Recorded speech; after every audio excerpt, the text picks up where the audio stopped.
Assalamualaikum warahmatullahi wabarakatuh. Perkenalkan, nama saya Intan Duyanti. Saya dari kelas 11-3. Saya akan menjelaskan tentang 8 pilar pengetahuan informatika. Yang pertama adalah TIK atau Teknologi Informasi dan Komunikasi. Yang kedua adalah SK atau Sistem Komputer. Yang ketiga adalah JKI atau Jaringan Komputer dari Internet. Yang keempat adalah AD, Analisis Data. Yang kelima adalah AP atau Algoritma dan Pemrograman. Yang keenam adalah DSI atau Dampak Sosial Informatika. Yang ketujuh adalah PLB atau Praktik Lintas Bidang. Yang kedelapan adalah BK atau Berpikir Komputasional.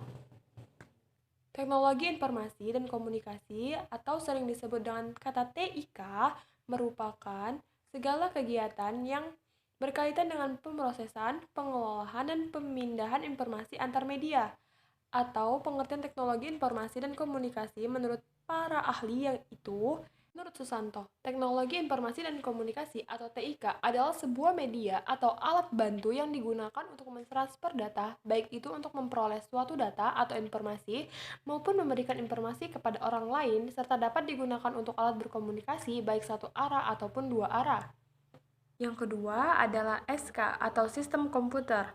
Nah, sistem komputer adalah pengetahuan tentang bagaimana perangkat keras dan perangkat lunak berfungsi dan saling mendukung dalam mewujudkan suatu layanan bagi pengguna baik di luar maupun di dalam jaringan komputer atau internet.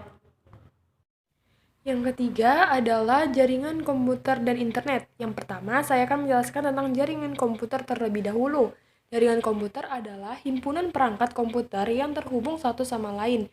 Jaringan komputer adalah jaringan yang terdapat pada suatu lokasi yang disusun dari beberapa komputer beserta alat elektronik lainnya yang saling berhubungan untuk melakukan pengelolaan data, penyebaran informasi, dan pertukaran data. Yang termasuk itu adalah jaringan lokal atau Local Area Network atau LAN. Yang kedua adalah Metropolitan Area Network atau MAN. Yang ketiga adalah Wide Area Network atau WAN. Kemudian adalah Wide Area, kemudian adalah Wireless Local Area Network atau WLN. Kemudian saya akan menjelaskan tentang apa itu internet. Internet merupakan kepanjangan dari Interconnection Networking, yaitu jaringan komputer yang menghubungkan banyak perangkat di seluruh dunia. Berikut ini beberapa konektivitas pada jaringan berkabel. Yang pertama adalah dial-up PSTN atau Public Switch Telephone Network atau ADSL, Asymmetric Digital Subscriber Line atau LAN. Kemudian adalah konektivitas internet pada jaringan nirkabel, yaitu adalah GPRS atau General Packet Radio Service, Wi-Fi, akses satelit, dan jenis koneksi. Analisis data atau AD. Analisis data didefinisikan menjadi proses penyucian, transportasi, serta pemodelan data buat menemukan informasi yang berguna buat pengambilan keputusan bisnis. Jenis-jenis analisis data pada sebuah penelitian terdapat beberapa, yaitu yang pertama adalah jenis analisis kualitatif, yang kedua adalah analisis kuantitatif. Yang kelima adalah algoritma dan pemrograman mencakup perumusan dan penulisan langkah penyelesaian solusi secara runtut dan penerjemahan solusi menjadi program yang dapat dijalankan oleh mesin atau komputer. Yang keenam adalah DSI atau dampak sosial informatika. Yang pertama kita akan membahas tentang dampak positif terlebih dahulu. Yang pertama dalam bidang ekonomi. Produktivitas dunia industri semakin meningkat. Kemajuan teknologi akan meningkatkan kemampuan produktivitas dunia industri baik dari aspek teknologi. Yang kedua yaitu dalam bidang sosial. Kemajuan teknologi yang cepat akan mempermudah komunikasi antar manusia dari suatu tempat ke tempat yang lain. Kemudian, sosialisasi kebijakan pemerintah dapat lebih cepat disampaikan kepada masyarakat. Yang ketiga dalam bidang budaya, yaitu mempermudah seseorang di suatu negara mengetahui berbagai macam budaya yang ada di belahan bumi yang lain.